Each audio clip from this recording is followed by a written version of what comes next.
Hello. അപ്പോൾ ഇന്ന് നമ്മൾ ധനുവിൻ്റെ അമ്മാവന്മാരെ ഒന്ന് കാണാൻ പോവുകയാണ് കേട്ടോ.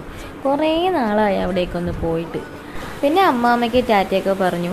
സ്പീഡ് കൂടിയപ്പോഴത്തേക്കും ധനു ഇവിടെ പാട്ട് തുടങ്ങി. പിന്നെ ഇടയ്ക്ക് വെച്ചൊരു വാശിയൊക്കെ എടുത്തായിരുന്നു, സ്കൂട്ടിയിൽ നിന്ന് പോകണം എന്ന് പറഞ്ഞ്. എനിക്കത് ഭയങ്കര പേടിയാണ്. അങ്ങനെ നമ്മൾ വല്യമ്മയുടെ വീട്ടിൽ സർപ്രൈസായിട്ട് ചെന്നപ്പോൾ അവിടെ ആരുമില്ല. സർപ്രൈസ് എല്ലാം പൊളിഞ്ഞു.